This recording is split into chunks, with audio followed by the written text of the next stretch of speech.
tondi en cette heure. ezalala kolo na biso Apprends-moi à croire, Seigneur. eza Apprends-moi à implorer. balomo na biso Croire comme l'Écriture le dit. lakisa ngai ndenge na Croire que kobelela Dieu tient ses promesses. tondimela nzambe Nous tondima bilaka avons na ye entendu la parole d'introduction. toyoki liloba na ekotela Comme cela m'est donné, wana je réfléchis toujours ndenge epeseli ngai mpona à ce qui nakanisa na lombango j'ai réfléchi à deux choses. na base makambo mibale Du psaume 130. psaume 130 Du psaume 130. La première était le verset 3. ya yambo ezalaki verset Si 3 tu gardes, Seigneur, soki obombi nkolo les péchés, masumu na ngai ô Tout-Puissant, o qui nkolo peut subsister? nani akoki kotelema Cela m'a fait penser à deux passages de la Bible. L'un yango est ekanisi ngai na passage mibale ya biblia Jean chapitre 8, Jean chapitre 8 verset 24. verset Pour nous 24 montrer quel péché le Seigneur nous impute ou nous retient. lisumu nini nkolo azotangela Jean 8, biso verset 24.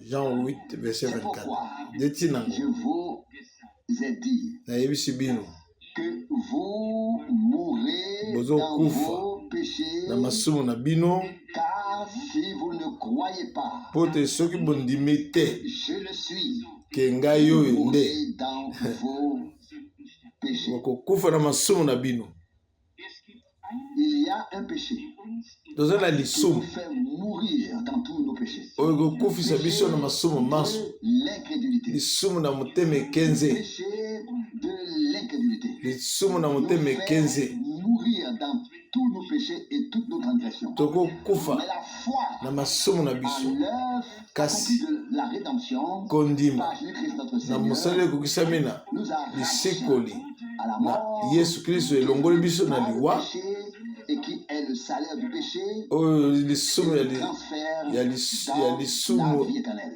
ezali liwa kasi elongoli biso na liwa epesi biso bomoi na Celui qui ne seko croit pas kaka obele oyo akondima que te lui, le Seigneur ke ye est nkolo notre sauveur, aza mobikisi il na a biso expié le péché. ye nde alongoli masumu Verset 24. Si vous ne croyez pas soki ondimi bongo que te je le suis, ke ngai oyo mourrez nde dans vos péchés. bokokufa na masumu na bino Nous croyons qu'il est. tondimi Que ti c'est ye lui. nde Nous croyons qu'il est le je suis.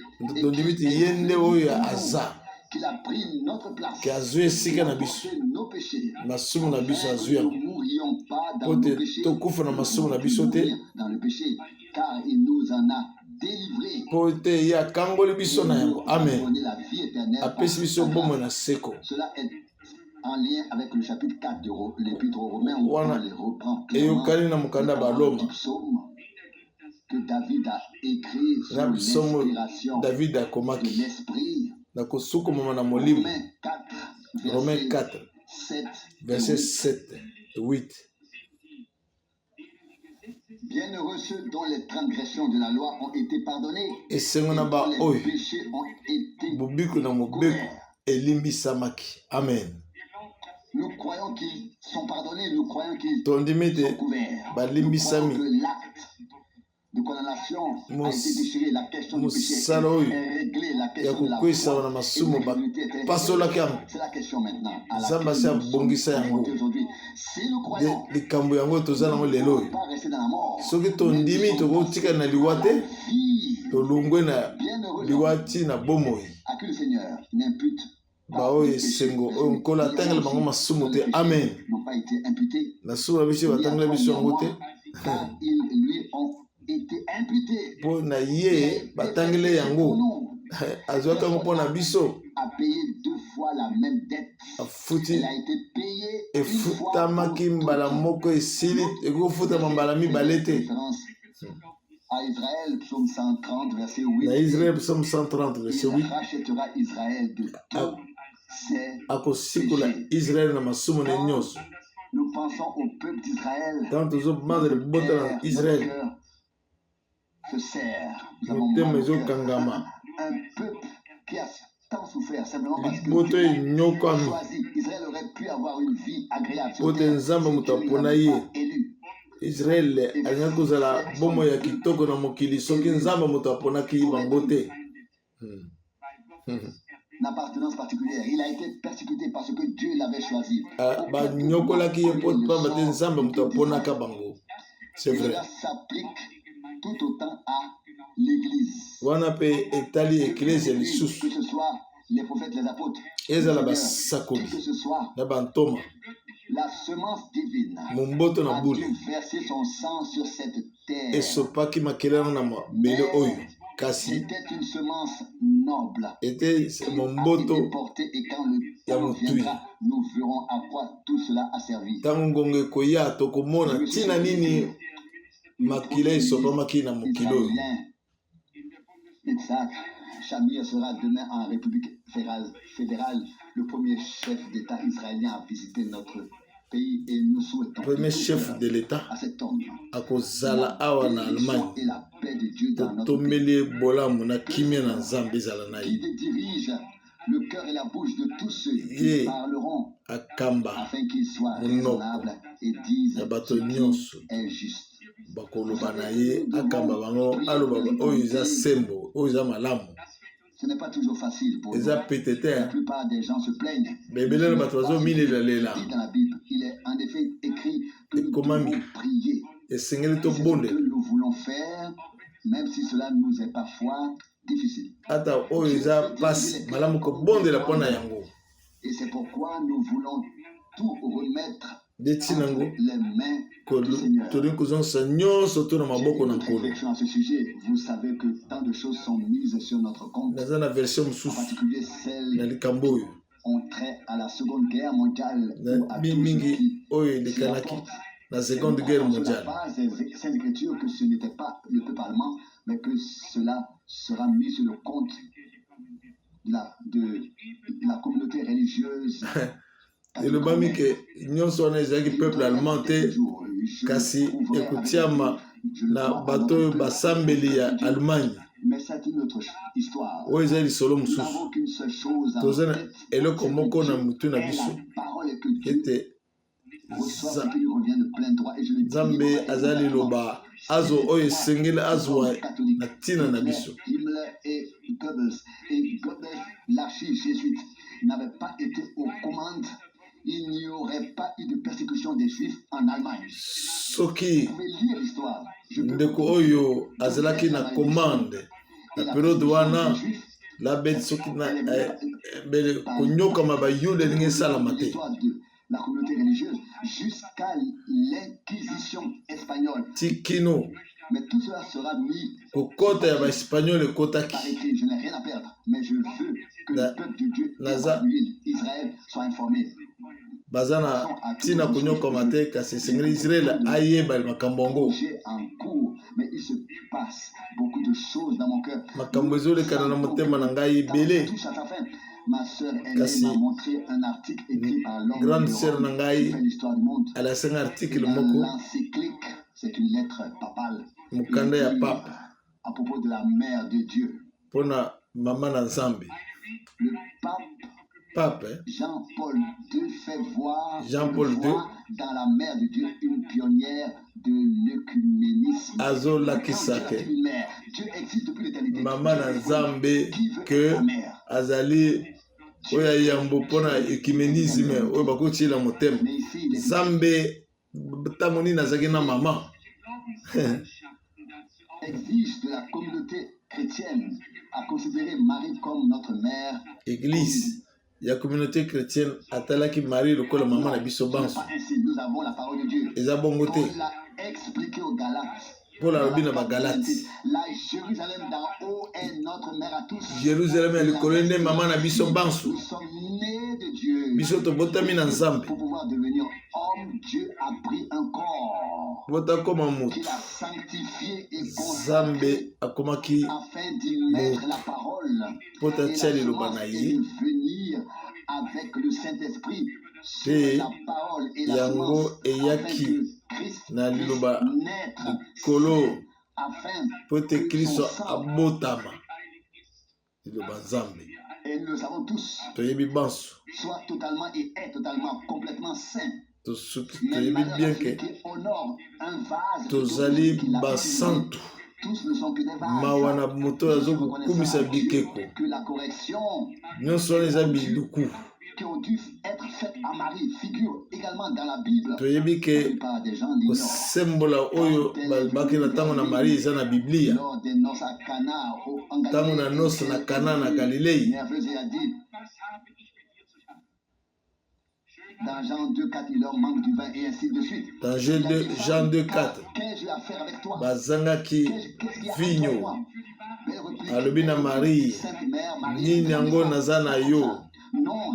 Bango bazoloba mosantu mama Marie alobela biso ya zongisi likambo nini ngai na yo. Esengeli ezala bongo mpo bato balamuka ke ye te. Ne se font jamais remarquer. Kasi moto komona yango te. Si l'on veut provoquer un tumulte dans le royaume de Dieu, il faut parler un peu maladroitement afin que les gens trébuchent dessus. Il est vrai. Soki esengeli koluka mobulu na bokonzi na Nzambe bana mokolo ba mwa ndenge wana mpo bato batutama baku. Quelques-uns qui doivent être redressés. J'ai une parole à dire à ce sujet avec avant de traduire. Nazana maloba koloba. C'est pas ce qui va suivre. Na likambo oyo. Si c'est d'une prédication, comme je l'ai dit, ce sont de très anciennes prédications que je ne connais pas moi-même ou que j'ai entendu une ou deux fois et dont je ne sais pas qui va suivre. Mais je voudrais encore lire deux Chroniques 19. 1 Chronique 19. Magnifique. 1 Chronique 19, verset 13. 1 Chronique 19, verset 13. 1 Chronique 19, verset 13.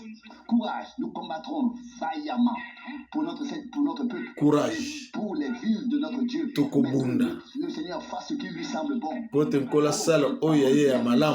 13. Courage. Nous combattrons Tokobunda. pour notre peuple. Et pour les villes de notre Dieu. Et le Seigneur fera ce qui lui semble bon. Tout simplement merveilleux. Pas cher Dieu fait ceci maintenant et cher Dieu fait ceci et s'il te plaît fais ceci fais cela non. Nous voulons prendre position. Nous sommes l'ennemi, nous voulons prendre position, mais que Dieu lui fasse ce qui lui plaît, ce qui lui semble bon. De la paix. Dieu n'a jamais eu l'intention de nuire à son peuple. Verset 13. Courage, courage, nous voulons battre et combattre courageusement pour notre peuple et pour les villes de notre Dieu. Mais que le Seigneur fasse ce qui lui plaît. Même de nos jours, il fera ce qui lui plaît. Et il fera ce qui est bien. Un passage très connu de nous tous dans le livre des Juges, où le Seigneur apparut à Gédéon et parla en tant qu'ange du Seigneur. Il était en effet l'ange de l'Éternel, nous en avons déjà parlé.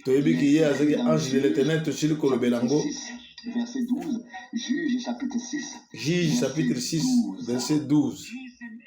L'ange de l'Éternel apparut. Angelo na Yahweh abineli alobi na ye na Gédéon.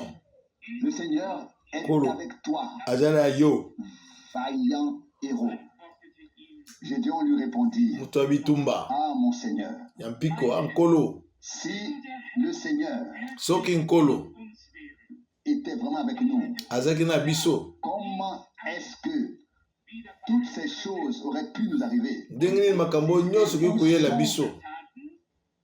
Tous ces prodiges que nos pères nous ont racontés le Seigneur n'a-t-il pas fait sortir d'Égypte? Maintenant, rejeté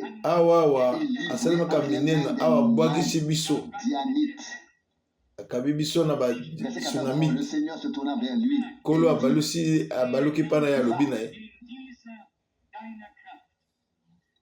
Dans cette force qui est la tienne, la main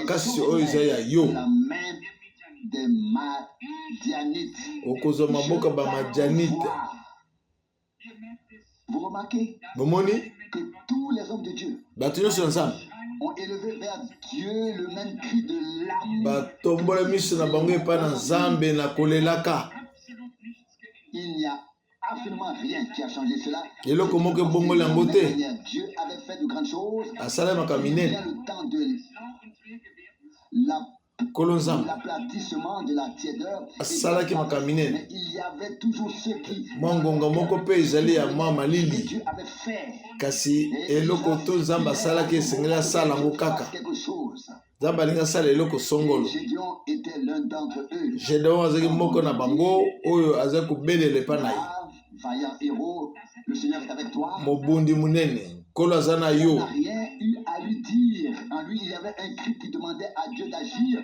C'est rentré comme dans une oreille et sorti dans l'autre. kati na ye En lui, il y avait un cri. aza konganga po te nkolo asala mosala. Et il a dit, si le Seigneur est avec nous, soki nkolo aza na tous biso les miracles dont nos pères nous ont parlé, donc wapi bikamwisilo batata na biso balobela biso. il venait vers moi et me disait, mon frère, le Dekolo. Seigneur est avec toi. kolo aza na yo. Pensez-vous que je répondrais bokanisi na koloba nini? même chose que Gédéon à 100%. eza eyano moko Gédéon apesaki 100%. Oh merci, je l'ai toujours su.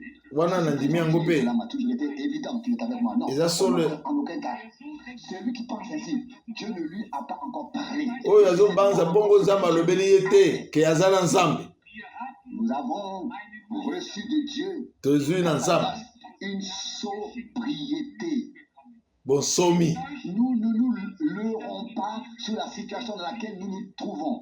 tokozwi yango te Mais nous ne na nous likama oyo toza na yango. ou ce qui nous entoure, dans lequel nous sommes. Nous savons ce que Dieu a fait. toyebi eloko Nzambe aza na kosala. C'est le même et qui peut changer toute azali ndenge moko akoki kobongola makambo manso. toute situation. C'est pourquoi Gédéon dit aussi, lino Gédéon alobi kolo avait été avec nous. ozalaki na biso. Cela ne nous serait pas arrivé. soki azalaki na biso manso elingi eyela biso te. Nous dirions la même chose. tokoloba mpe lelo ndenge moko Le Seigneur n'a Kolo. pas l'intention de nous faire du mal. aza na posa kosala biso mabe.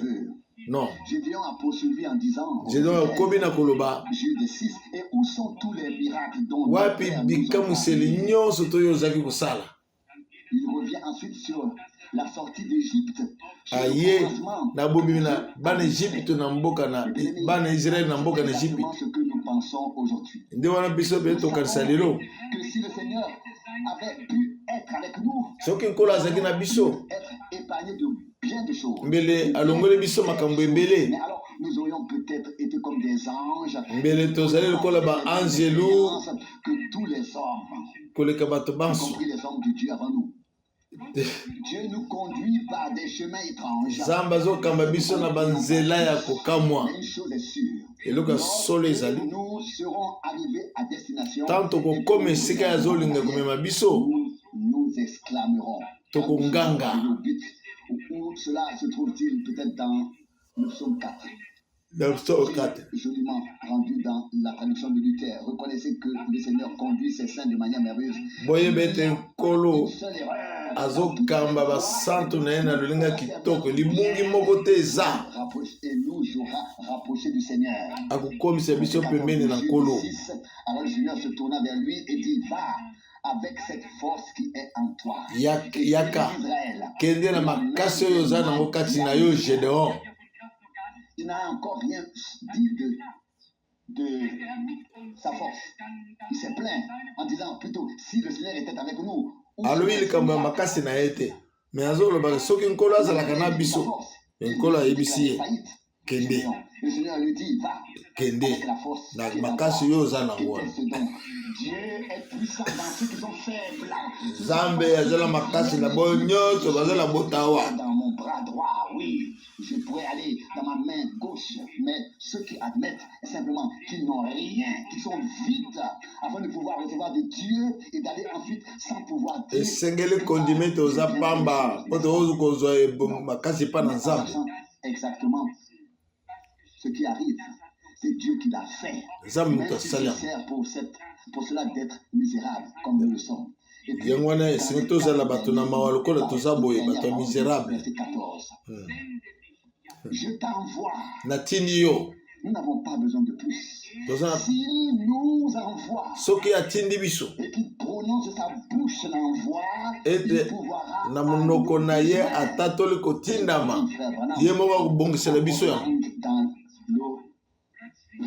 lorsque l'homme possédé est soudainement monté sur l'estrade devant plusieurs milliers de personnes, a serré le poing et a voulu le frapper. Tango moto oyo amati le l'estrade akangi maboko na nya betaye. Il existe sous le soleil.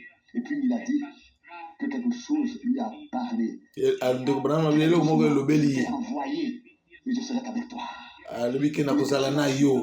Il était calme. Et il a dit plus tard, je savais. Dieu m'envoyait, il irait avec moi. Il m'envoie pour me défendre. La voix lui dire parce que tu as défié le serviteur de Dieu, tu dois te prosterner à ses pieds. Utelemeli musali na nzambe yo ifo kwena matambe na ye. Possédé qui venait de s'évader de prison et qui avait battu un prédicateur dans la rue. Motoyo auta ko kima prison pe abeti mutei na balabala. Il fut terrassé par la puissance wana de Dieu. Abamamaki na sena nguya na nzambe. Car frère Branham s'était éloigné du micro et il tomba entre le micro et frère Branham. Tant Branham azongi muke na micro ya kweye na micro na se. Pas par sa propre force. Ezena makasi na ite. Et je serai avec toi. Nakozala na yo. Je serai la parole dans nakozala ta bouche. Liloba na munoko na yo. Ta puissance, ta force, nakozala bokasi na. Je serai tout en toi et à travers toi. Nakozala nyonso kati na yo pe na nzela na yo. De ce que vous direz, car ce n'est pas vous qui parlerez. Kokamwa te na oyo koloba ezali ka ngai nde moto na koloba. Il faudra dire Matthieu 10:19. Matthieu 10:19. Ce qui va arriver, je le ferai. Quand nous en arriverons là, nous serons tous aidés. Seules de telles personnes peuvent être utilisées par Dieu. Toyebi loka koloba te metan biso tokoma wana tokosungama na nzambe tokoloba oyo nzambe akoyebisa biso bato aboye nde nzambe asungaka bango. Elles pensent au week-end suivant où elles devront à nouveau parler, prêcher. Et ils disent, Seigneur, quand auras-tu quelqu'un dont tu pourras te servir, s'il te plaît? Je voudrais prendre ma retraite. Mais la réponse est et quand le moment est venu, okozwa moto oyo sengelo osalele musala nalingi na kota na repos nazwa retraite natika musala oyo kasi na makasi na biso te na bamanaka na biso te kasi nakotiaka confiance na nzambe na ngolu na ye ya kosala musala. Amen. C'est en elle que nous sommes et que nous resterons jusqu'à la fin. Peut-être encore ce verset, ici le verset 17, de Jude 6, verset 17. Il lui répondit, si tu m'es vraiment favorable, donne-moi un signe. Viens-toi, me parle. Ce n'était pas de l'incrédulité. Il voulait pas seulement être sûr. Il voulait être sûr encore et encore. Mais seulement à l'épreuve. Et vous voyez, il en était de même avec Thomas. Il croyait certainement, mais il voulait voir. Nous aussi nous croyons. Amen. Nous y avons droit. Jésus-Christ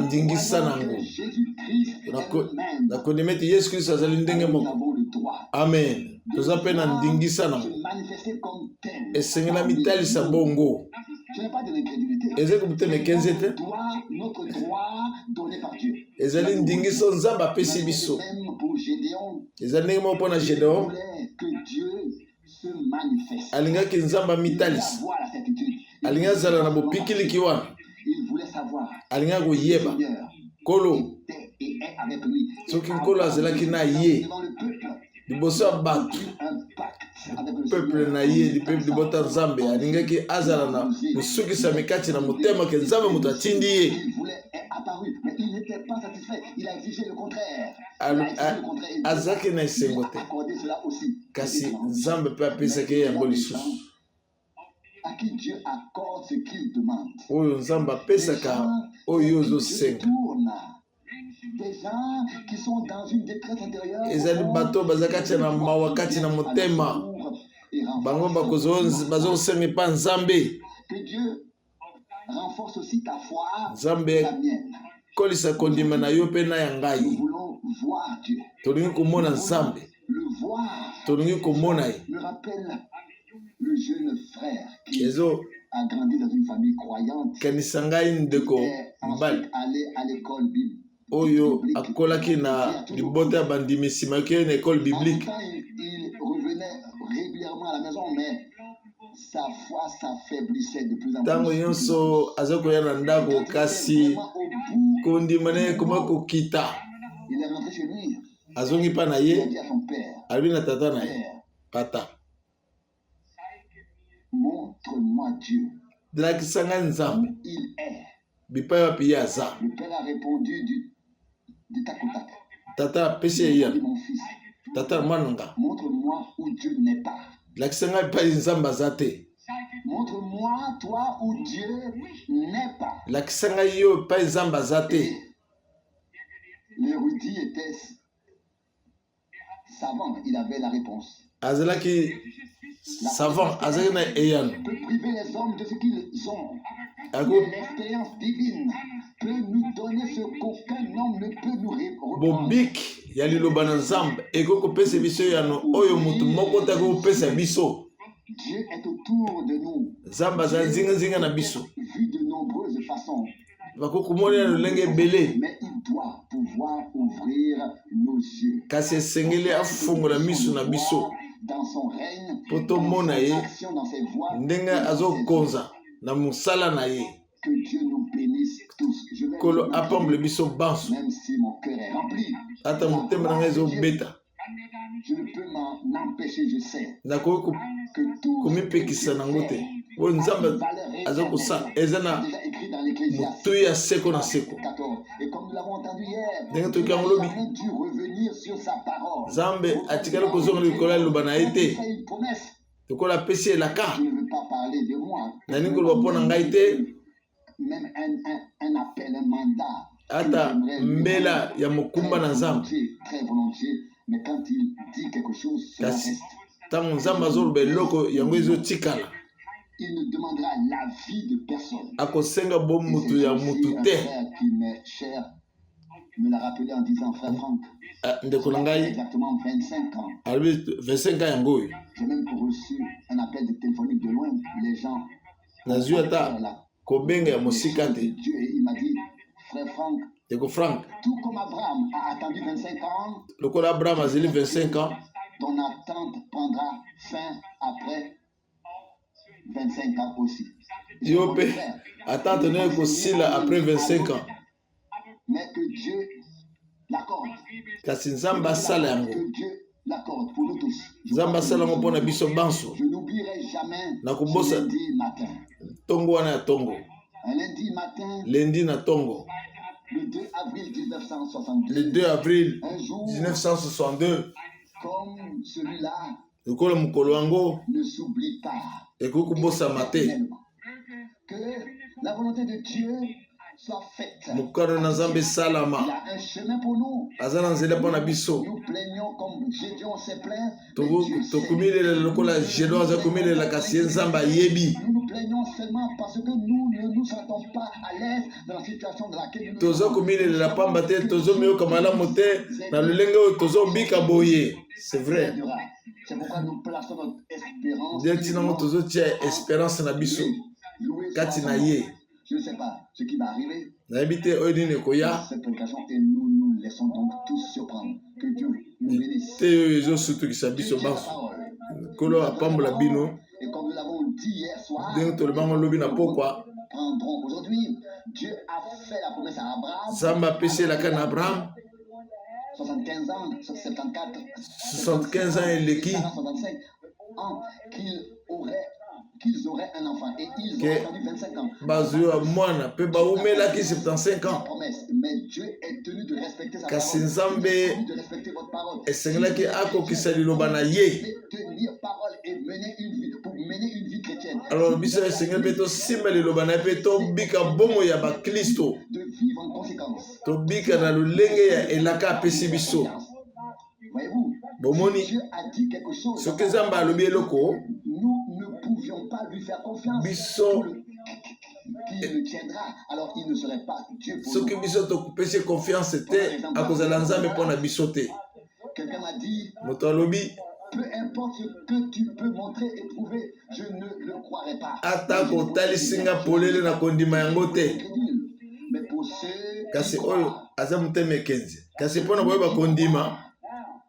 verra ces signes.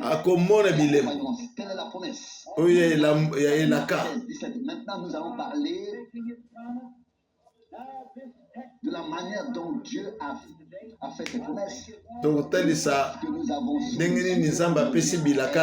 je pense l'un des thèmes les plus importants de la Bible à l'heure actuelle. Nous savons que cela s'est passé au bord du Jourdain il y a près de 2000 ans, que le monde était dans le chaos. Israël avait rejeté Dieu, ses lois, ses ordonnances. Avait été en captivité. Il n'est jamais rien arrivé à Israël lorsqu'il était en harmonie avec Dieu. Il n'est jamais rien arrivé à l'église. Avec sa parole, rester ensemble. Église pendenge moko eloko moko te quand il restait dans la volonté de Dieu. Tango bazoko tikala na bomoko na libala Nzambe makambo ya malamu ezo salama kasi tango bazali na motema ekeze tout sera bouleversé. Nyonso te kozala bulu yeke. Il suffit de sortir de la volonté de Dieu à un seul endroit. Esengeli kaka kobima na mokalo na Nzambe na esika moko boye esili. Vous devez les redresser, vous devez y revenir. Maintenant, remarquez ceci. Botal. Lorsque Dieu l'a voulu ainsi et qu'il a voulu introduire son fils dans le monde, et le présenter comme l'agneau comparable à un animal. Imaginez que Dieu parle de son fils et utilise son fils. Un mouton. Et lorsque Dieu s'est présenté au monde, sous la forme d'une colombe.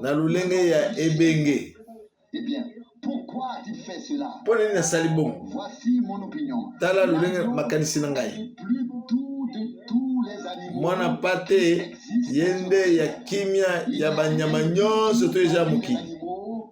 qu'un agneau. Et Dieu nous compare au mouton.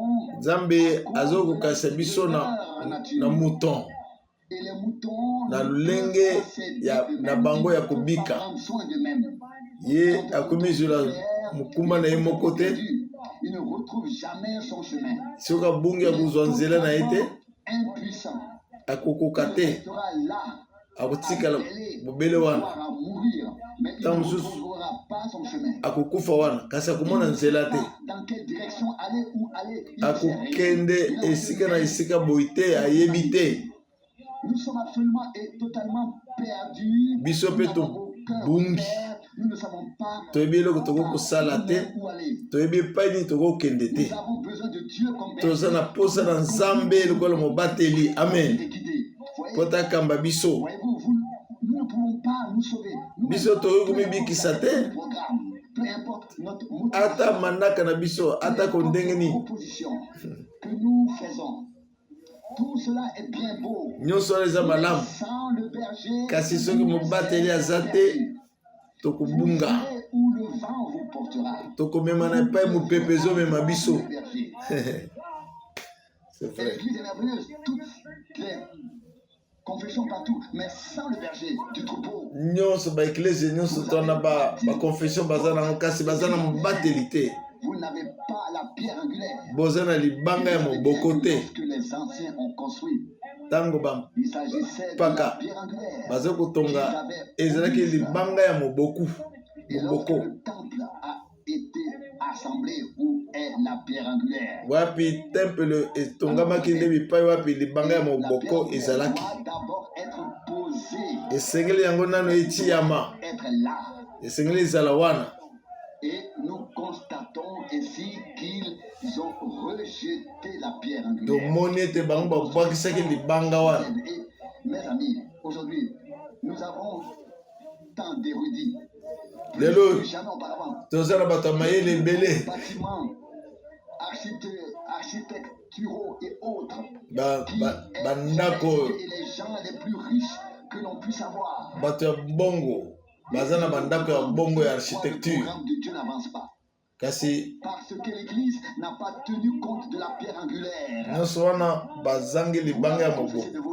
Eklesi ekoki avanse te lokola batika na libanga ya ebandeli te. Tout l'édifice est assemblé. Ebaka nyonso tu esangani. Il y a 1 million de plus ici, 1 million de plus là. Ebele na bato baza boye. Des gens qui rejoignent les communautés religieuses ou deviennent membres d'église où le Christ a-t-il été établi et accepté. Bato bazo kende.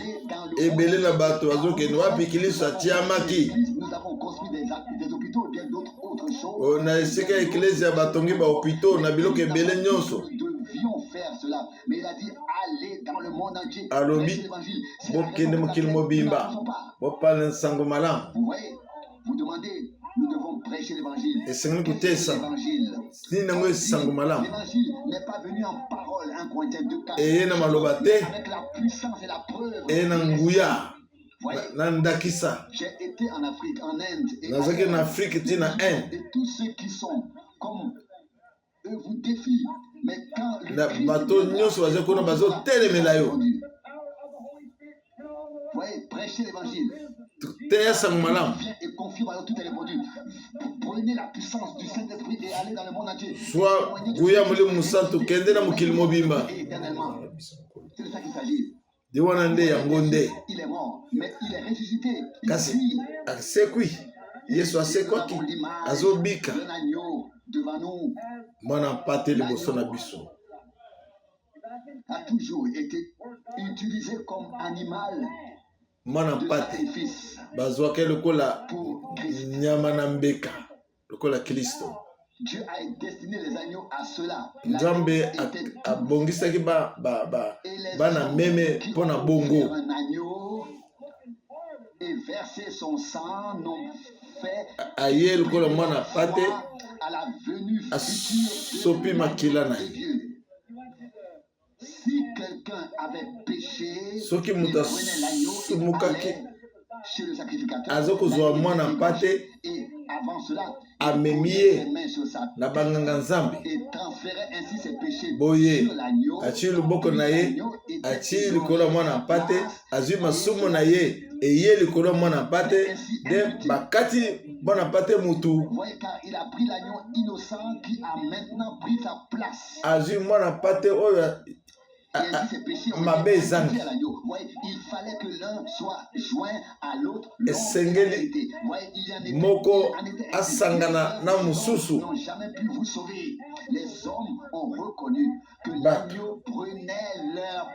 Basosolaki ke mwana mpate aza kozwa esika na bango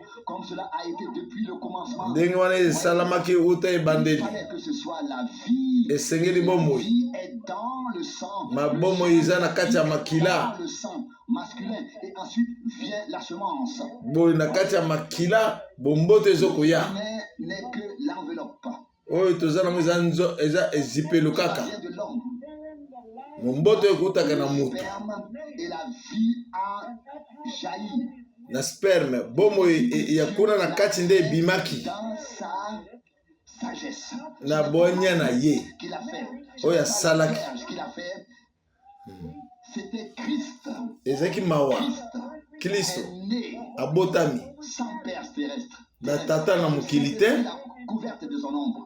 Marie a été couverte de l'ombre et le Christ Jésus est né. Maria bazingaki na elilingi na ye, Kristo abotami. C'était du sang créé par Dieu, c'était du sang divin. Ezali makila oyo nzambe akelaki, ezali makila ya bule. C'était Dieu.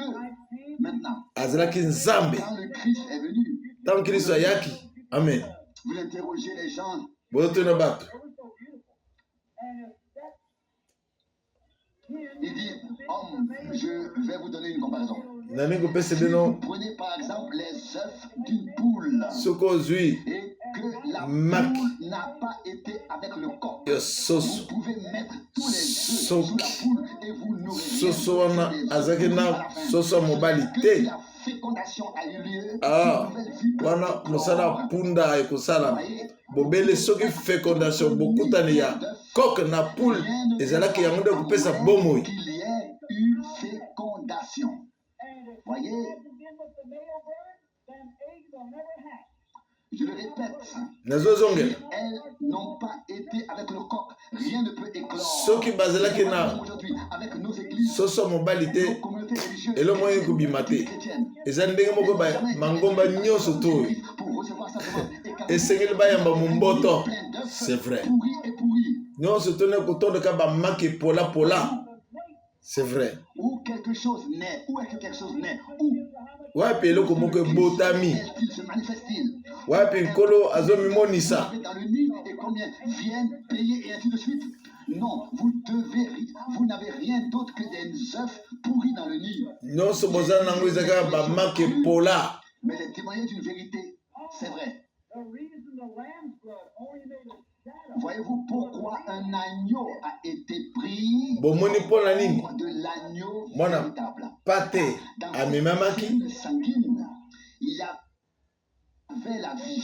na makila bomo Les ezalaki. agneaux, c'était une vie animale. Ezaki bomo na bomutu. Et Bobo ya banyama. ce n'était qu'une ombre. Ezaki nde elilingi. Lorsque la cellule sanguine a été brisée et que l'esprit est sorti de ce sang Tango. en tant que vie, Bomona cela makila. n'avait plus Bapasolaki yango. un lien avec la vie humaine. Wana La vie bomutu animale, ezaki ezalaki bomo na bomutu te. Eza bomo na nzambe ye moko. reliés entre eux.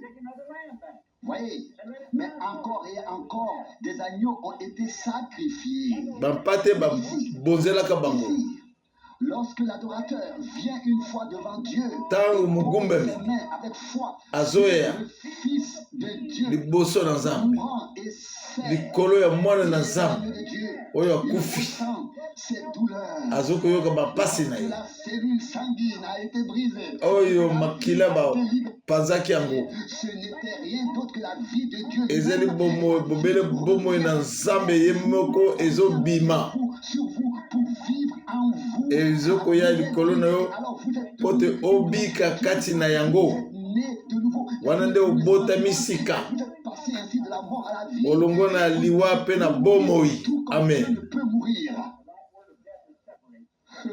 Vous savez bien que le mot mort signifie séparation. Et la mort, Boyebi liwa eli koloba bokabwani. voyez, Bomoni. si vous avez la vie éternelle, Soki oza na bomoi na seko, en présence de Dieu déjà maintenant, boza liboso na nzambe. et qui accepte la parole, que Ete Dieu a apportée. ondimi liloba oyo ememami. La mort à la vie. Olongo na liwa okoti na bomoi. Amen. Nous avons reçu. Quelle Bible merveilleuse, magnifique, comme tout ce que Dieu nous a donné est merveilleux. Bible kitoko Ce n'est oyo pas une toyamba. théologie, ce n'est pas ce qu'un homme a Oyo dit. nyonso to nzambe apesi biso eza Il kitoko. vit aujourd'hui. Ezali moto oyo moto alobi te. Nous, Ah, le même esprit. molimo moko moko wana. Eh bien, Boye. tout comme l'agneau a été représenté, Lokola mwana la mpate colombe atelesamaki est le plus doux de tous les oiseaux na du ebenge. ciel. Rien. Bandeke nyonso to ya Une likolo. colombe est quelque chose de charmant. Ebenge ezali eloko moko ya bolingo. Vous coulez. Combien de fois j'ai entendu cela? Comme c'est merveilleux. Ndenge ayembaka nayokaki yango eza kitoko. Je me souviens, quand ma femme est morte, Na banzi ntango mwasi nanga j'ai akufaki allé au cimetière. nakendeki na Je suis cimetière assis là, nafandi wana au coucher du soleil. ntango moi Et j'étais ekitaki triste. nazaki na mawa Assis là, dans les buissons. nafandi Le wana soleil se couchait et le vent na soufflait. kati ya matiti Et les pigeons roucoulait. Bon, Rien n'était plus réconfortant, ebenge, plus charmant que ça. bazaki kolela. Comme j'aimais m'asseoir Na là-bas. tikala ko eloko moko kitoko lokolo wana te. Dieu est si charmant. Dieu est amour. Zamba za bolingo. Dieu a tant aimé le monde. Zamba linga mukili mingi. Alors que nous étions encore indignes. Zukande tozaki tokoka pete. Qu'il a donné son fils. Bonga pesi mwana ne moko. Jean 3:16. Et Dieu, voilà, Dieu veut descendre parmi nous. Zamba linga kitekati na biso. Embrasser. Aliko yamba biso. Il dit ici littéralement. A lui polele. Nos cœurs de pierre, enlever alinga longola kati na mitema na biso ya mabanga. Il veut entrer dans une relation d'amour avec vous. Alinga kota na boyokani ya bolingo na biso. Amen. La colombe est déjà présente dans l'arche. Azali kozala déjà na arche. Avait déjà une tâche là-bas. Azali na mukumba kuna. Et l'agneau et la colombe, vous pouvez le voir ici. Agneau na colombe boko kumona bango awa. Il y avait aussi la colombe. Colombe pe izalaki. Le corbeau et la colombe peut-être même côte à côte. Corbeau na colombe pe bazalaki pe Chose d'étrange. esika moko. C'est l'agneau le plus rusé que je connaisse. Un hypocrite. Corbeau azali hypocrite. La colombe. Une colombe, j'ai beaucoup lu sur les oiseaux, sur les animaux en général. Ebenge. Et colombe. Très bien. Na tangi ebele likolo na ba ndeke. Vous y plongez. Soko koti kuna na kati mingi. Et voir Dieu partout. Bokomona nzambe bipa biso. Et je l'ai vu dans la colombe. Na mona ki nzambe na kati ya colombe. Bile. La colombe n'a pas de bile, il n'y a rien. Colombe azana eloko oyo bukaka te. Chez la colombe, quelque chose de doux, de charmant, mais elle ne peut rien manger qui nécessite d'avoir une bile. Ye akokola eloko moko lokola bile te. Il peut voler là où vole la colombe, et il peut aussi manger du blé et d'autres choses. Akokola ba blé. Na makamususu na biloko mususu. Ne peut pas le suivre pour manger ce qu'il mange. Kasi kolomba kokolanda corbeau pa biso azokende kolia biloko ya zolia te. Et peut manger aussi là-bas. Vous voyez? C'est là la différence. Wana nde bokeseli. Vous prenez un homme ou une femme qui a la nature d'un corbeau. Soko zi mwasi ou bien mobali aza lolenge ya corbeau. Et s'y amuser et ensuite il peut revenir au service divin. Mais un vrai chrétien akozonga pe na makambo ya bonzambe me kasi akozonga pe makambo nyamu kasi mokiliso ya solo akozongela yango te. Pas que nous ne voulions pas le faire. Non, vous n'avez même pas envie. Eza te tolingi kosala yango te me kati na biso posa wana eza te. Ce n'est pas parce que vous essayez de vous en éloigner. Vous n'en avez pas envie. Boza na posa nango te. Changez votre nature. Abongoli lenga na biso. C'est vrai. Vous aimez Dieu. Olingi nzambe De tout votre cœur. na motema na bino mobimba. Et si vous avez fait quelque chose de mal, Soko les larmes coulent. eloko ya mabe Et vous venez vers le Seigneur. kolela ekozwa yo mpe ozongeli mpa nkolo. Tu sais que je ne le Kolo sais pas ainsi. oyebi ke nalingaki boyi te Parce que tout soit bien. Puis vous continuez votre chemin. mpo Mais un corbeau, lui, continue son chemin. Il corbeau fait ce qu'il veut. ya kokoba nzela na ye. Mais la colombe ne peut pas. Kolombe ye asali mabe akozongela kolele mpa na nkolo. Kasi korbo ye ayebi te kasali mabe akokoba kaka nzela na ye. Si tendre. Aujourd'hui, lorsqu'un homme humain vient au monde, Ntango moto mokili akoya na mokili il est d'abord comme un agneau. aza lokola mwana mpate. Et un chrétien, lorsqu'il naît de nouveau, Un chrétien ntango botami sika il acquiert la nature d'un agneau. akozwa lolenge ya mwana mpate. Vous savez, un agneau, comme je l'ai dit, Boyebi mwana mpate prend son chemin, lui, ndenge nalobi yango tout seul. akoki kozwa nzela ye moko te. Et maintenant, nous voyons ici, Tomoni awa la colombe est descendue Colombe pour conduire akitaki l'agneau. Dieu Akeiti pa ya mwana pate. comme Abraham a conduit Isaac. Ndenge Abraham akambaki Isaac. Là où il devait le sacrifier. Wana wapi esengela bozele mbeka. Au sacrifice.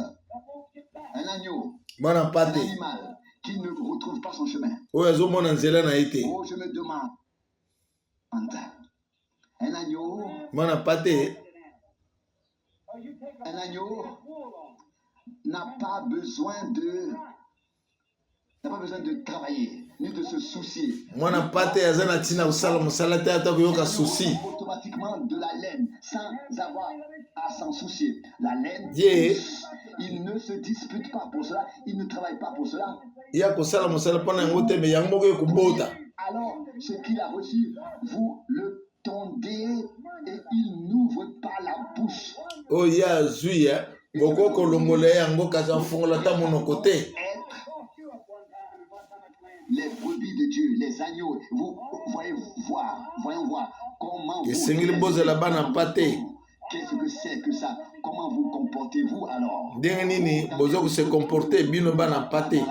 l'église, on dit, je ne vais plus là-bas. Je n'y vais plus. Chez les méthodistes, non, je ne reste pas là-bas. Pourquoi ne restez-vous pas là-bas? Dieu ne vous met à l'épreuve que lorsque vous faites tondre. Jean a dit, voici l'agneau de Dieu qui ôte les péchés du monde. Baptisé dans l'eau, puis Dieu est descendu sous la forme de Baptisé dans mai, puis Nzambe akiti. Afandi kati na ye.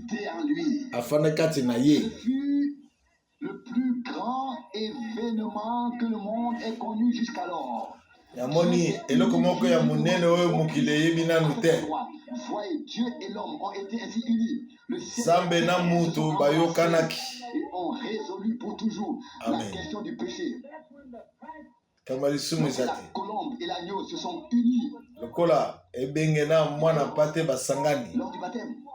Na lukolo alibatisi. Tomoni boyokani. L'humanité. Ya bomukili. Nous a comparé à des brebis. Zambe akokanisi biso na bampate. Et nous voyons bien que les hommes ont sacrifié les brebis. Tomoni te batu ba bonza ba mbeka ya ba meme. Un loup à la place d'un agneau. Soki azui était descendu. Que se serait-il passé? Nyama zamba loup. Mbwa zamba. Mbela soye. Comment vous comportez-vous? Et ensuite, vous vous étonnez que la colombe, le Saint-Esprit, ait pris la fuite. Mais pas des agneaux. Kasi buku pene mo kasi mwana patete akukima te. Il y a des disputes, des querelles, des kubenda na ikuzala wana. Et ils seraient même prêts à se battre à la kubela mukutu babunda. Se présenter devant Dieu. Alors qu'ils ne sont pas devenus des chrétiens. Le Saint-Esprit ne viendra pas sur de telles personnes pour demeurer. Si l'agneau avait poussé un cri comme un loup, il serait... Qu'en est-il aujourd'hui? Comme le monde, nous nous comportons comme le monde. Faisons ce que nous voulons. Et ensuite, Sima. Vous pensez où vous voulez que le Saint-Esprit vienne habiter. Et puis vous banze place bozali, vous banze ete muli musanto yako fanda wana. Et vous vous querellez. Bozo swana bozo benda na bendana. Cela ne suffit pas encore. Cela continue. Wana kuto bomona koli kamote mezo koba kaka. Dieu au sujet de 2 personnes, non de 3 personnes, non d'une seule personne. La dispute est partout. J'appartiens à ceci, j'appartiens à cela. Nazana we aboy. Appartenez-vous pas à Christ. Boza bato ya Kristo te, onga nazawa ya boy, nga nazawa songolo pa nazawa boy. Boza bato ya Kristo te ko benda na kaka tango iso. Vous avez créé des divisions. Boluki ko kabwani. Vous vous demandez pourquoi il n'y a-t-il pas de miracle. Bozo bitu na pole ni bikamu selizate. Qui accomplissait les miracles est parti. Pourquoi ne pouvez-vous pas croire aux promesses divines? Là où Dieu est le surnaturel se manifeste. Et pas exemple azali surnaturel moni samaka. Les gens s'en vont quand on parle du baptême de Saint-Esprit. J'ai vu beaucoup d'absurdités. J'ai aussi entendu dire bato bakende ketam bazo betina libati samuli musam. qu'il y en a des faux. Je veux les vrais. Na lingis libati ya solo. Les vrais. Ya Si solo. vous voyez quelqu'un qui imite dans Sogo différents pays, bomoni vous trouverez des... bato bazo mekola na bamboke belé. Il y a là-bas des gens qui, lorsque vous y allez en tant que touriste, vous promettent quelque chose et plus tard, vous vous retrouvez soulagé.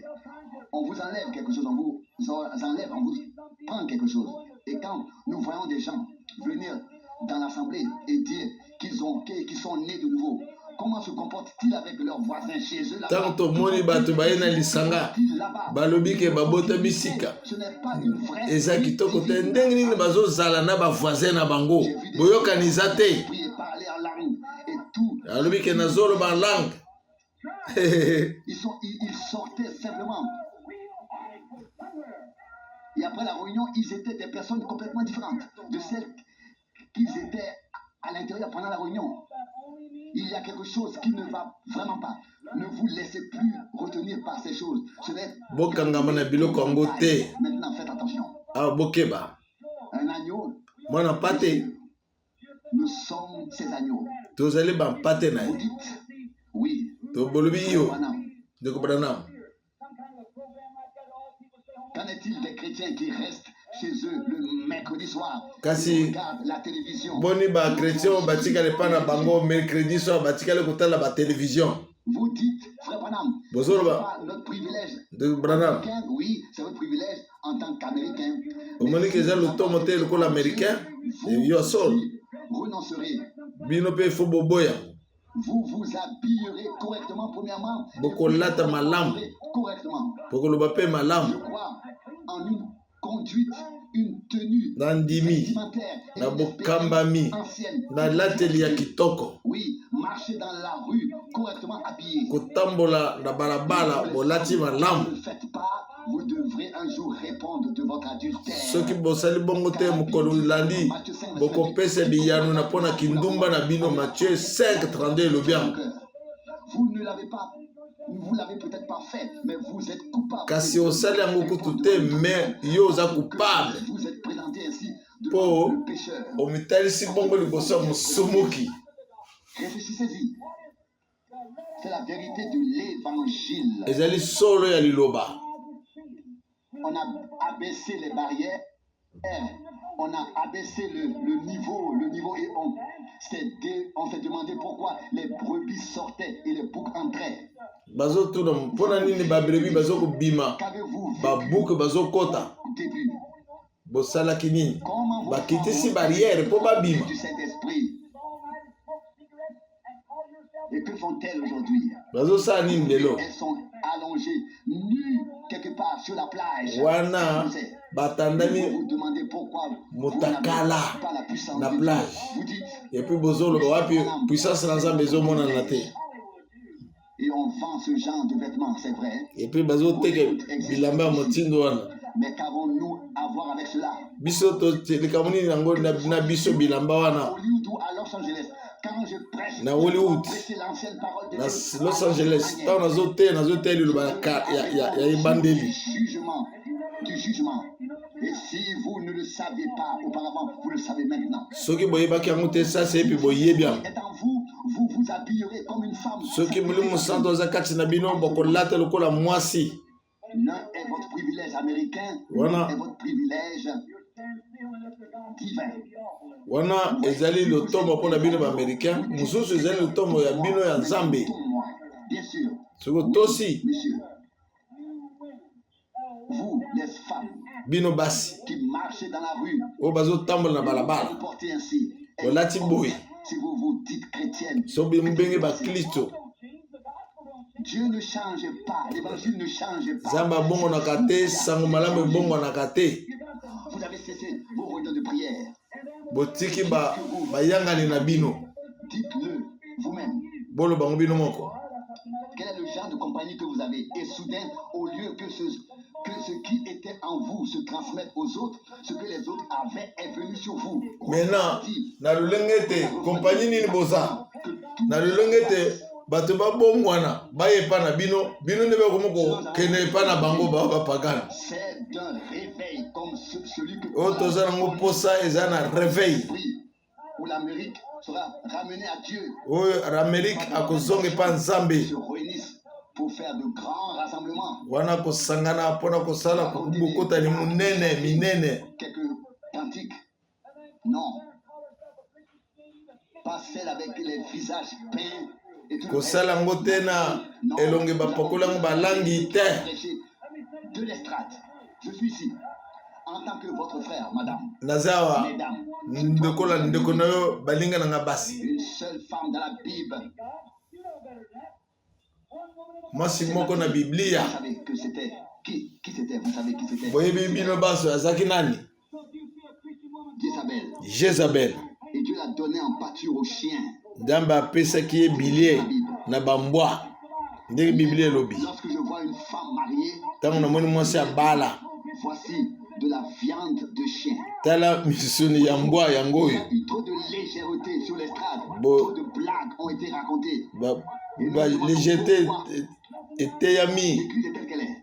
Dans l'église eza bo ndenge eza. Rien n'a changé en Dieu. Eloko moko bongane na Nzambe eza te. Le problème, le Saint-Esprit veut revenir. Molimo santo alingi azonga. Revenir sur une telle chose. Kasi akoko zonga likolo ya eloko aboyi te. Vous dites, oui, tu t'en prends aux femmes. Olobi ozotelemela basi. Bino bambali. À vos femmes de faire cela. So opesi nzela. Na basi na bino basala bongo. Boza ba mibali te. Un homme qui ne maîtrise pas sa femme. Mobali oyo azo maîtriser mwasi na ye te, aza mobali te. Honte à vous. Soni na bino. Tournez-vous vers Dieu. Bobaluka miso na bino pa Nzambe. J'ai 2 filles. Naza na bana basi mibali. Peut-être qu'un jour elles viendront me dire, papa, si nous allons à la plage, papa, un bain de soleil, je leur donnerai un bain de soleil avant qu'elles ne partent. Moi, restez ici pour proclamer l'évangile avec sincérité, avec véracité. Je dois prêcher l'évangile.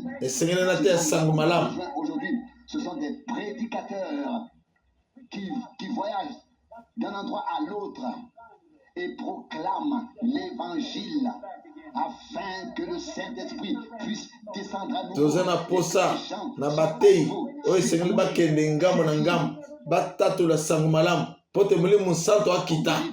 Si c'est ainsi que vous prêchez, alors je n'y retournerai pas. Donc cela, vous ne le voulez pas. Oui, que voulez-vous donc? Vous ne voulez pas entendre la parole. Donc l'obtenir. Êtes-vous des agneaux? Faites-vous les choses du monde qui vous domine. La nature de l'agneau puisse entrer et que l'esprit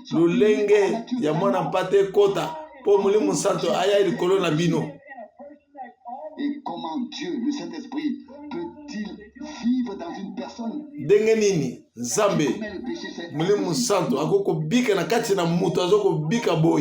Vous voyez, c'est avec l'église ici. Oui, vous dites, frère Branham, j'ai parlé en langue.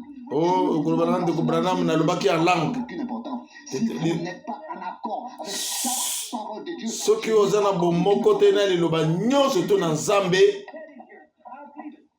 à l'œuvre chez les païens, j'ai vu ces dons partout. Je crois en tout.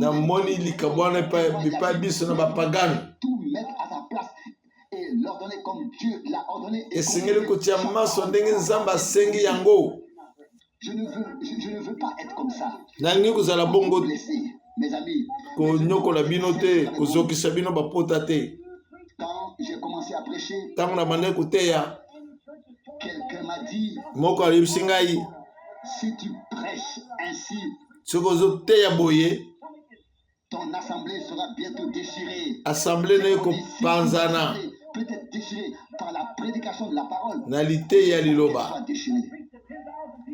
Et je prêcherai, et même si je prêche à des poteaux et qu'il n'y n'y a personne ou na côté atana te na ba poto na kotata lokaka liloba solo nzamba pesi ngai. Ils se rendront compte que j'ai prêché la vérité et vous devez attendez bako pesa nga raison que na te ki solo. Pourquoi insistes-tu autant là-dessus? Pona nini zobeta sete kana likambo moko wana. Peut-être êtes-vous un peu déçu maintenant. Tamususu boyoki bozana na déçu na likambo yango nzamba zo kebisa bino. Pona kumone bipa nini bino boza. Ezali na ba catéchisme na bino wana te. Botanga ne Biblia. Maintenant un instant. Ça c'est épi. Que pouvons-nous faire? To sala nini de Branham?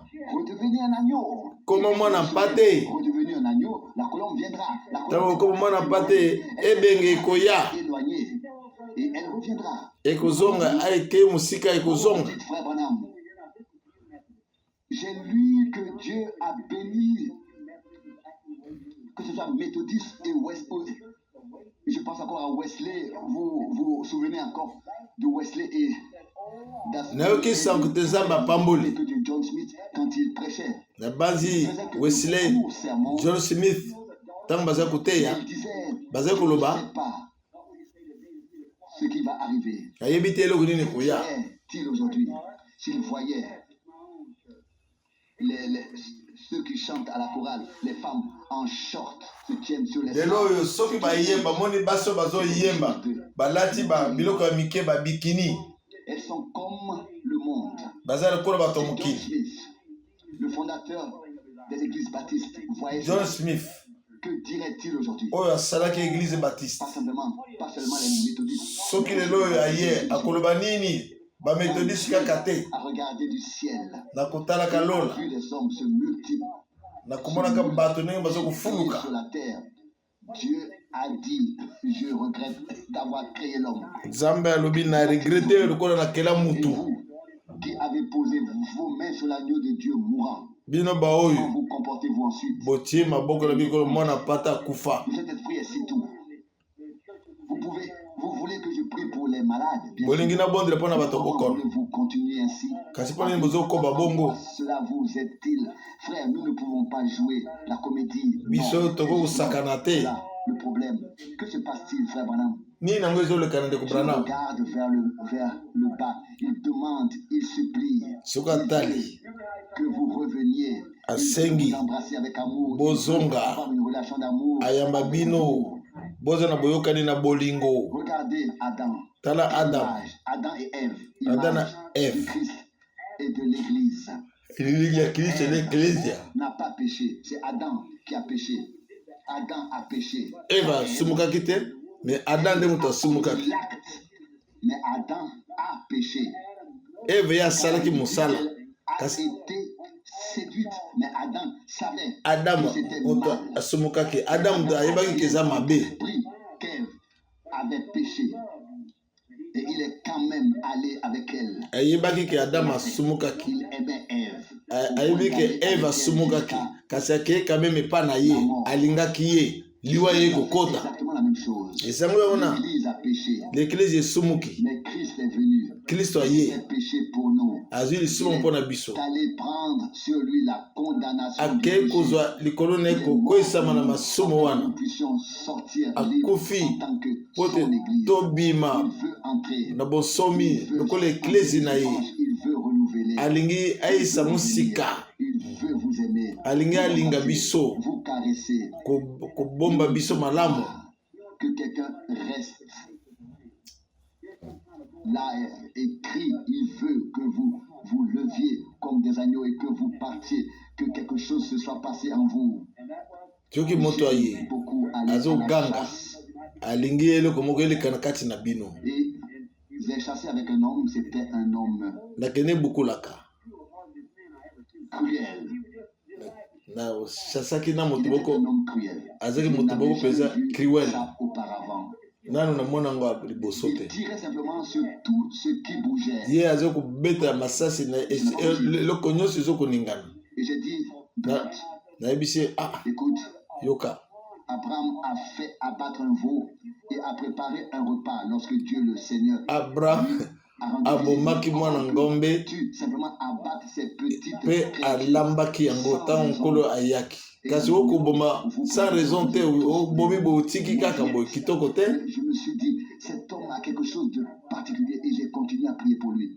Namonaki moto aza na eloko moko mpenza ya mabe nakobaki na kobondela mpo na ye.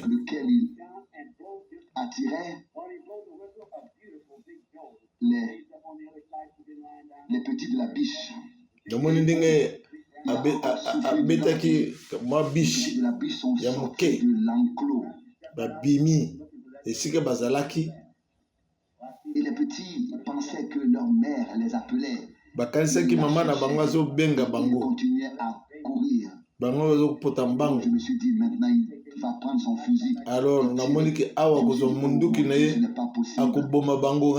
Nzambe na ngai esimba te ata te. Oh mon Dieu, ce n'est pas possible. Na nzambe na ngai esimba te. Ne permet pas cela. Moto Comment peut-il tuer les petits? Akokoboma bana mikeo pona nini? J'ai vu la mère sortir. Namoni mama na bango abimi. Elle avait cherché ses petits. Alukaki bana na ye. Et maintenant, qu'est-ce qui va se passer? La mère cherchait ses petits. Maman zoluka bana na ye. Et ses grands yeux bruns regardaient. Miso na ye mutane zo tala bipai na bipai. Amonaki moto son fusil. Atomboli munduki na ye. C'était une mère. Azaki maman. Elle avait besoin de ses petits. Azaki na posa na bana na ye. Et il s'est mis à trembler. Pas seulement ses mains, mais aussi le fusil. Kasina munduki. Le fusil est tombé. Et il a dit, Billy, je ne peux plus. Je dois consacrer ma vie à Dieu. Qu'est-ce que c'était? Qu'est-ce que c'était? L'amour, l'attention d'une mère prenait le danger sur ndenge mama andimaki azwa pasi wana pona bana na ye akufa. Aza mama. Tout le monde aurait pris la fuite, mais elle n'a pas bougé. Batu balingi bapakata mbango ye mama kimaki te. Quoi qu'il arrive, elle voulait être avec ses enfants. Alingi atakuni ngeu yela ye alingi azala na bana na ye. Révèle l'amour de Dieu. Walizo talise bolingo na Nzambe. Créateur du ciel et de la terre. Mukeli na lola pe na mukeli. Reconnaissons en cet instant toyebi que la colombe entre dans l'édifice. Mwana toyebi ke ebenge eza na kati na édifice. Attention à chaque heure. Nous sommes ici. Toza awa. Dieu nous entoure. Sont campés autour de nous, Seigneur. Miso Nzambe ezobaluka pana biso na lite oyo. Dans l'histoire. Ekoti na kati ya liso na histoire lite oyo. Kolo. En toi, t'acceptes et te suivent. Ils passeront de la mort à la vie. Kati na yo. Prie de tout mon cœur. Na bondele na mutema na mobimba. Na mutema na ngai. Ndima bango nyonso. Tu les vois, ils viennent à toi. Ozomona bazo epa na yo kolo. Nous ne savons pas combien de temps cela durera. Ngonga nini ekoumela. Quelques heures. Tamsusu ngonga muke. À la poussière. Tokozonga na putulu ya mabele oyo. Dans 500 ans, nos corps seront retournés à la poussière, emportés dans 500 ans quelque part. Nous autres que nous avons putulu et comme mamana mon pépé. Qu'adviendra-t-il de nous? Et que ni nangi vous allez prendre biso. Continuera à vivre au Dieu, Seigneur. Kolo. Accepte chaque nom. Dima. Accepte-les tous. Biso baso. Seigneur, qu'ils acceptent Bandima. le Christ. Christo. C'est un acte positif, une décision qu'ils ont prise. Quiconque me confesse devant les hommes, je confesserai devant mon Père et devant les anges. Luc 12:8. Ils se sont même levés, Seigneur. Leur sauveur. Et ils veulent que leur vie soit remplie du Saint-Esprit. Maintenant, tout déposé sur l'autel de Dieu. Ils l'ont apporté sous la croix. Avec lui, ils t'ont consacré leur cœur. Et que cela se réalise. Qu'ils voient le Christ vivant dans l'édifice. Guérissant les malades et ceux qui sont qu'ils reçoivent la joie et ailleurs vers le ciel. Au nom de Jésus Christ. Amen. et exalté soit le Seigneur. akomisama asanzola Des mankolo prédications courtes, eza mate ya mais très mokuse puissantes. me ya motu ya koleka Nous en sommes très reconnaissants à Dieu. toza reconnaissant na nzambe. Vous avez remarqué que lorsqu'il fait des comparaisons bomoni avec le domaine naturel, ntango ozokokisa ce na sont des lolenge ya comparaisons que nous mokili ne pouvons pas faire, mais réfléchissez à ce qu'elles expriment. Quelle tomoni vérité fondamentale ezotalisa sont mises bosolo en évidence. ya mosolosolo Tous les mpenza. autres se seraient trouvés trop bons pour faire une telle comparaison avec la nature. nyonso ekozala malamu mpona kotala Mais comparaison il y a na une nature parole dans l'écriture qui dit kasi likomi ezali tout est pur pour ceux qui sont purs. amen nyonso eza Un verset peto 15, vraiment. mpona Tout est oyo pur banyonso eza pour peto ceux qui sont purs. nyonso eza Seuls peto ceux qui ont l'esprit corrompu bobele bao baza molimo ebeba corromperont de telles choses. bakokomprendre Ceux qui makambo sont ngo purs, te cela leur en dira long. oyo ya peto ekokomisa bango malamu entendu cette prédication, mais qu'elle nous a touché le cœur. esimbi Nous biso na voulons mitema être des personnes tolingi kozala qui bato ont rencontré oyo Christ. bakutani na kristo ya solo. Je n'ai pas osé le faire et peut-être nakoki komeka à ce koloba ngo moment-là, te je ne trouvais pas les mots justes dans notre langue. na ntango wana nazalaki na bamo juste na monoko na biso te na nkota na biso te D'amour direct kasi boyembo ya bolingo et les siens, na ya biso époux et épouse, ya mobali mpe na mwasi na libala étreinte, embrassade, tout ce qui va avec. oyamba oyo nyonso ezotambola Et si elongo Dieu a tant aimé le monde, oyo nzambe alinga mokili mingi Jean 3:16 kolikomi yango cette semence divine, toyamba mboto oyo ya bule kati nous na l'avons biso dit assez amen. souvent. Le Seigneur l'a écrit dans Matthieu 13. kolo akoma na Matthieu 13 La semence, c'est la parole. momboto ezali nde liloba Nous avons reçu la semence de la parole. biso toyambi momboto na liloba. A reçu la semence de la parole. Maria ayambaki La momboto na promesse liloba de la parole. elaka na liloba Ce n'était pas de l'air, ezalaki c'était de la substance. mopepe te C'était la parole de Dieu. ezalaki liloba ya Et la solo foi en cette parole de Dieu kondima na kati ya liloba ya a nzambe retour substance. Eh. Comme il est écrit dans Hébreu 11. ndenge komi na Hébreu La 11 foi est une confiance kondima assurée. ezali En ce qu'on ne confiance voit pas encore. oyo bakomonaka Il te est déjà là. me esili kozala Parce wana que Dieu l'a dit. mpo nzambe nde moto alobi Les yango prophètes ont cru.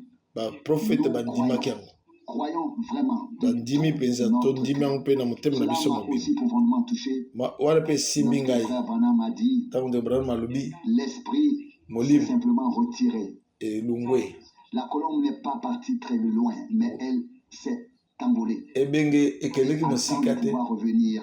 te kasi na kozela ete ekozonga Cela me touche au plus profond de mon âme. oyo esimbi nga mpenza na motema Je repense aux temps anciens na où base les makambo croyants pouvaient parler entre eux. na ntango na kala Personne moto n'avait la bouche écumante, personne ne rougissait. moto aza Tout koloba se te passait dans l'amour. On pouvait bakasi nyonso parler eza kati na les uns les bolingo autres. Entre nous, on se comprenait. toza Mais koyokana si les points de vue étaient différents, ata on boyokani pouvait komona makambo ekeseneki me tozaki kolobana qu'en est-il aujourd'hui? boni lelo oyo Qui peut-on encore parler? nani tokoki kolobela Qui peut-on lisusu encore parler? Tout le monde s'emporte. bato Tout le monde nyonso s'énerve. kandakanda Tout le monde a raison. moto nyonso aza na À raison qui peut-on encore parler nani aujourd'hui? tokoki kolobela Cela lelo me fait lisusu mal au cœur. esalinga mpasi na motema Et je crains vraiment que la nature nazobanga de l'agneau lolenge na mwana disparue. mpate ezala kati na Qu'il biso s'agisse d'une nature tout à fait différente. mpo lolenge na On biso le voit dans ekeseni nos comportements. tozomona na Cela bizaleli apparaît tout au long de la Bible, que ce soit dans l'Ancien ou dans le Nouveau Testament, où l'Esprit du Christ était vraiment présent. kobandela ancien Dans le testament Nouveau ti lelo Testament, Pierre wapi explique molimo que mosantu azalaki l'Esprit du Christ était sur les prophètes. molimo na Il kristo parlait à eza likolo ya travers eux. baprofete Parfois, il cherchait à savoir à quel moment l'Esprit du Christ leti nango bazokoluka se ete référait. 1 bayeba Pierre 1, verset 10. nani 1 Pierre 1 verset 10 David qui a livré tant de combats, baza tant koyeba un héros qui pouvait se retourner et voir David la tête de Goliath akoki abonde bitumba tomber.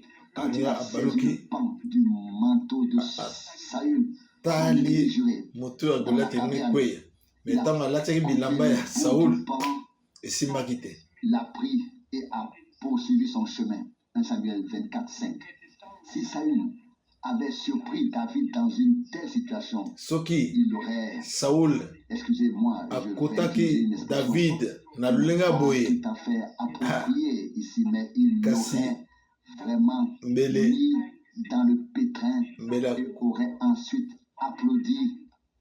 mbele atie kati na nyamunyamu bien que kambongo etali biso te kasi bolimbisanga kasi alingaki tie na nyamunyamu. Profiter de l'occasion.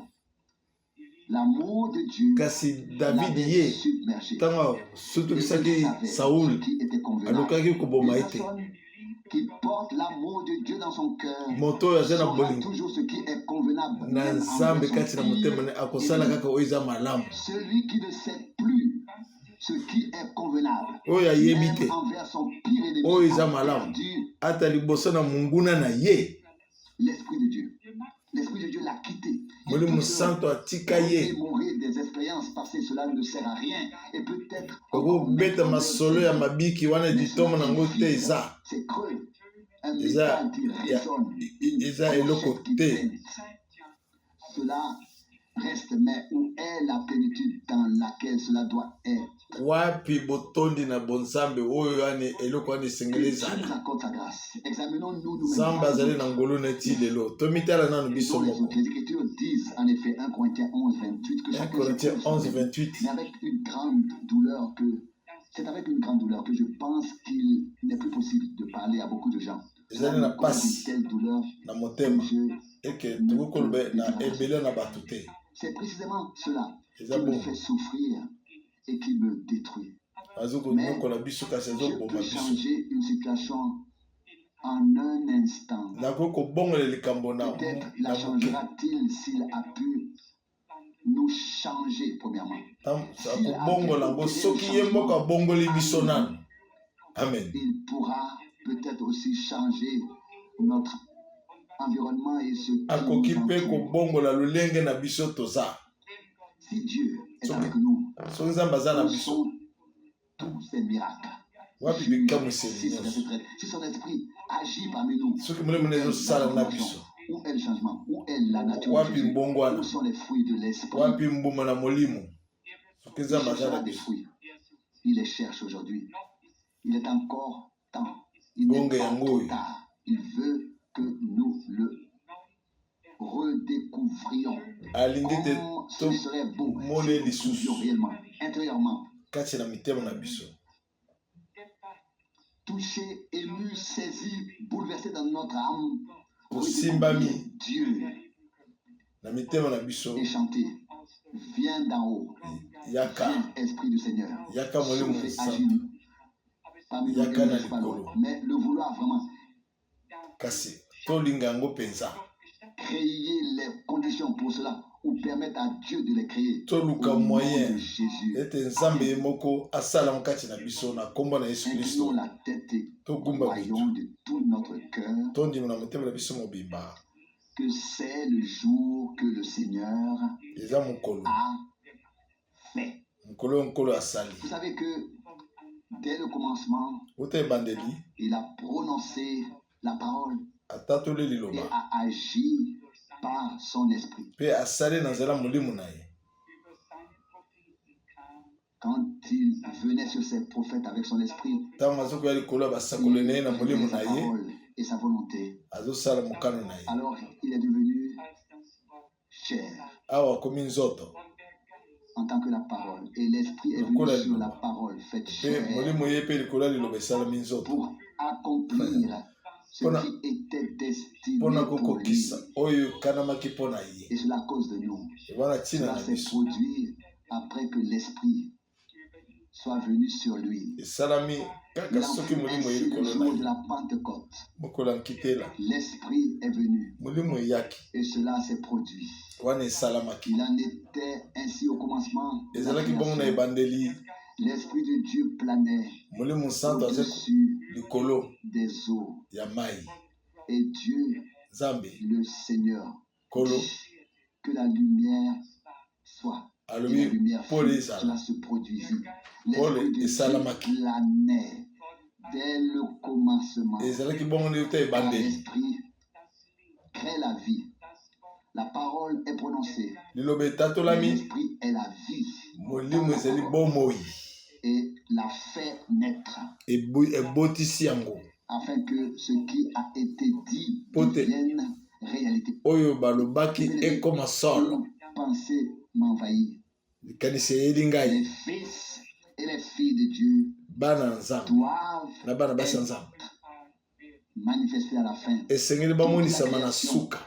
L'attend. Amen. Ils doivent être manifestés. Comment cela se produira-t-il? Lorsque la parole et l'esprit pourront ensemble agir dans l'Église. Lorsque l'esprit pourra descendre sur la troupe qui a reçu la semence de la parole, alors la vie divine naîtra. Alors le Fils, alors les fils et les filles de Dieu sont manifestés. C'est ce que nous voulons. Et c'est à cela que Dieu nous a destinés. Tel est le but du message envoyé par Dieu. C'est pour cette raison que le Seigneur nous a fait connaître toutes ses promesses afin que nous recevions la parole qui renferme ses promesses et que l'Esprit puisse s'unir à nous, à cette parole que nous avons reçue, pour ensuite faire de cette parole une réalité. Prions maintenant pour que le Seigneur, notre Dieu, réussisse à l'accomplir en nous tous. Père céleste, nous venons ensemble devant ta sainte face. Tu as parlé dès le commencement. Tu as proclamé ta parole. Ou tu l'as fait proclamer par les prophètes. Même si cela a pris beaucoup de temps, cela s'est confirmé comme vrai. Cela s'est accompli. Et tu nous fais savoir que si la prophétie tarde, attendez-la, car elle ne tardera pas. Elle s'accomplira certainement. Abraham et de nombreux prophètes ont dû attendre longtemps. Beaucoup n'ont pas vu s'accomplir ce que Dieu avait promis. Mais quand le temps s'est accompli, cela s'est produit. Tu as veillé sur ta parole. Tu l'as accompli avec miséricorde. Seigneur bien-aimé, tu es sur ton trône. Tu veilles sur ta parole, sur ton peuple, afin d'accomplir ce que tu as promis pour ces derniers jours. Seigneur fidèle, nous sommes maintenant ici. Tu vois que nos propres efforts nous sommes restés sur le carreau. Nos résolutions ne nous ont apporté aucun changement. Seigneur, nous voulons une intervention divine dans notre cœur. Comme tu l'as dit, Ézéchiel 36, 26, je vous donnerai un cœur nouveau. Je mettrai en vous un esprit nouveau. Je renouvellerai votre langue, une nouvelle langue. Tu voulais nous renouveler par la nouvelle alliance. Tu as créé toutes les conditions pour tout renouveler. toi, Agneau de Dieu, nous venons maintenant à ta manière. Nous avons ta nature, par ton esprit, que cela se manifeste pour la gloire et la louange de ton nom. Seigneur bien-aimé, chaque promesse, toute ta parole, tout ce qui reste à accomplir, nous voyons que cela s'accomplira. Et nous te demandons ceci. Accorde-nous la grâce devant ta face afin que nous ayons maintenant la bonne attitude envers toi et les uns envers les autres et envers tous les hommes, quels qu'ils soient, croyants ou incroyants, parents ou étrangers. Donne-nous en toute situation et de toutes les manières possibles la bonne attitude devant ta face afin que ta bienveillance, ton bon plaisir repose sur nous. Seigneur fidèle, nous sommes arrivés à la fin des jours. Sois avec nous. Laisse-nous voir de nos propres yeux que tu confirmes ta parole. Nous t'en remercions d'avance. Tu as parlé avec nous et à nous. Et tu veilleras à ce que ta parole ne revienne pas à vide, sans effet, mais qu'elle accomplisse ce pourquoi tu l'as envoyé. Merci infiniment au Seigneur. Reviens vers nous comme tu l'as fait autrefois. Pose sur nous ta main transpercée comme le cantique le dit. Seigneur bien-aimé, viens avec ton esprit comme tu es venu sur nous avec ta parole et accomplis toi-même quelque chose de tout nouveau, quelque chose d'aimable. Prends-nous dans tes bras. Serre-nous contre ton cœur paternel. Tu es devenu l'époux de notre âme. Fais-nous des êtres qui n'ont pas seulement été dans l'assemblée, mais qui ont eu une réunion avec toi, afin d'être rendus féconds, afin de recevoir le germe de la vie. Seigneur bien-aimé, accorde-nous cette union avec toi. Seigneur, accorde-la maintenant. Agis par ton esprit. Tu es près de nous. Merci pour cela. Aussi dans cette heure de ce matin, tu as également accompli quelque chose qui portera du fruit pour l'éternité. Je t'en remercie de tout cœur au nom de Jésus. Alléluia. Alléluia. Amen. Amen.